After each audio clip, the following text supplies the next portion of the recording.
Подняли колесо, на левый дифференциал, правый тишина, слушаем подшипник.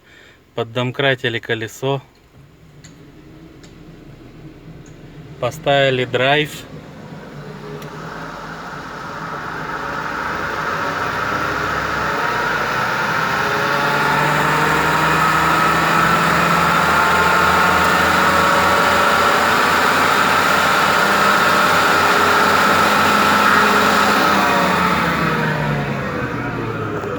Вот так мы определили, какой подшипник у нам пиздец.